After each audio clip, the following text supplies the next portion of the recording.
शंकर संभाजी नागपूर. मी office असिस्टंटचं काम करतो. मी 2001 मध्ये जॉईन झालं तेव्हा मी साधारण 4-5 जण होतो. आता आमचा 50च्या वरती स्टाफ आहे सगळं. म्हणजे माझ्या आयुष्यातला एक टर्निंग पॉइंटच होता. माझ्या घरात संबंधीचा तो क्षण होता. तर मी खूप अपसेट होतो त्यावेळेला की घराचं काय करायचं. तर अमोल सरांनी मला दोन्ही झालं बघितलं, मला बोलून घेतलं की काय प्रॉब्लेम आहे. तर मी त्यांना सांगितलं, अरे म्हणलं एवढंच टेन्शन आहे ना, बाकी काय एवढं, तू अजिबात टेन्शन घेऊ नको, तू घर बघ, काय असेल ते बघू. तो माझ्या आयुष्यातला खूप महत्वाचा क्षण. ऑफिस उघडायचं मेन काम आहे माझं. सकाळी 9:30-9:15 दरम्यान ऑफिस उघडायचं आणि त्याच्यानंतर मग माझी काम चालू होतं. TLCच्या ज्या फायली असतात फायनल बनवायच्या, जर आपला रिडेव्हलपमेंटचे जे MOU होतात त्यांचे काय डॉक्युमेंट गोळा करायचे, ते डॉक्युमेंट करून व्यवस्थित फायलिंग करायचं आणि जिथल्या तिथं फायलिंग व्यवस्थित ठेवायची. पुढच्या वेळेला आपल्याला व्यवस्थित काढता वगैरे येतील अशा ठिकाणी. आधीचं काम माझं फक्त चहा वगैरे देण्याचंच होतं, बाकीचा मला काही एक्सपिरियन्स नव्हता.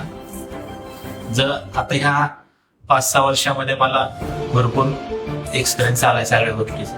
TLCचा म्हणा आणि फायलिंग वगैरे, कुठले डॉक्युमेंट कुठल्या डिपार्टमेंटला लागतात वगैरे, ते सगळे मी फायलिंग वगैरे व्यवस्थित करून देतो. ऑफिसमध्ये पण काम केलेलं आणि बाहेरची पण करतो ते काम. मला कुठे काम आवडतं करायला.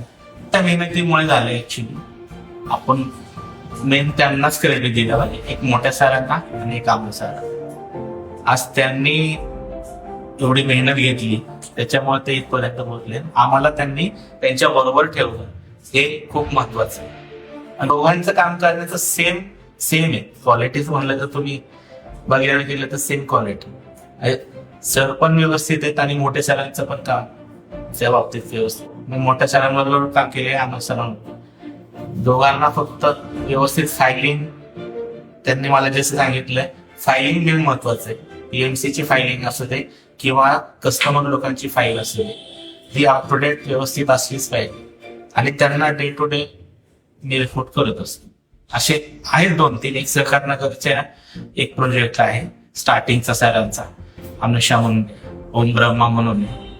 ही सगळ्यांचे पहिले 2 प्रोजेक्ट. त्यावेळेला आम्ही टीम छोटी होती आमची, त्याच्यामुळं काही कामं आम्हालाच करायला लागायची सगळी. त्याच्यामुळं धावपळ सगळी व्हायची. ऑफिसची म्हणा, साईट इंजिनियर 2-3 होते त्यावेळी, ऑफिसमध्ये 2-3 होतो. त्याच्यामुळे आमची प्रत्येक कामाला आम्ही कुठल्याही कामाला सरांनी सांगितलं नाही म्हणत नव्हतं, करत होतो. पुढचं फ्युचर म्हणजे आता या 10 वर्षाची सरांची ग्रोथ जी आहे ती बघता अजून आमची व्यवस्थित ग्रोथ होऊ शकेल. माझ्यावरती जी सरांनी जिम्मेदारी दिलेली ती तर मी पार पाडतो. अजून त्यांना एक्स्ट्रा काय वाटलं की शंकर हे पेलू शकेल तर मी करायला तयार आहे.